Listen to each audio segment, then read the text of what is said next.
يا مرحبا بكم ومرحبا بطريق تجارتكم. اليوم غادي تسمعوا حيطة السردية عند السيد عبدو.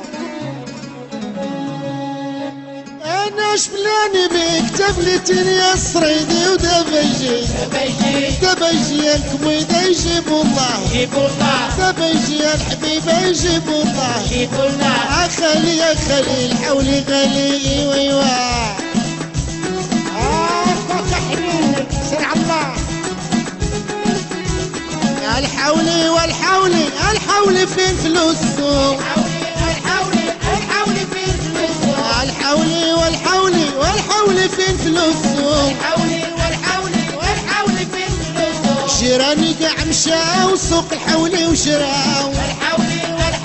والحولي فين فلوسه السويقة غدا جاية خويتكم باقا ما شارية والحولي فين فلوسه قلبي مفقوس مغدد باغا نشوي ونكدد والحولي فين فلوسه وشرتي شرات صريدي هزت فلوس وكريدي الحولي فين فلوسه شرتي باعت فراش الدار شرات جوج حواله كبار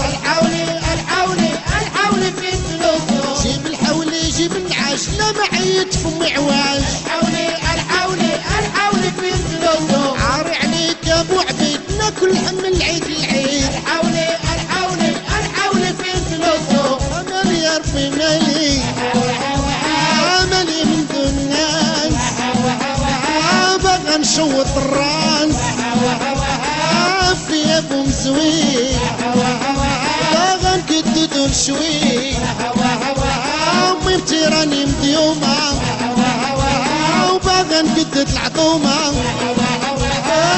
في ابو تفتام وباغا ناكل بولفام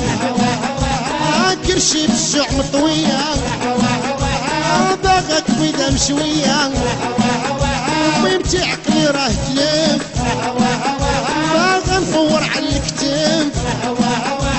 نطلب ربي يترجى غير حولي ولا نعجا ولدي يبكي بعيونو وباغي يسرطي بقرونو شريت شويه والطفان الحولي باقي ما بان امي بتشريك العطريه وطاحت لي معليا وهذه وحده درتها بيديا الاخرى كتبت عليا سيدي ربي لا تحافينا بغا ضحيه وتكون زينه يا وشكاية عليك مولايا وسيدي بالعباس العديس طلع لينا في الراس يلا جبتي حولي اسمي نقولوا امين تبارك الله على السيد عبدو خلاص.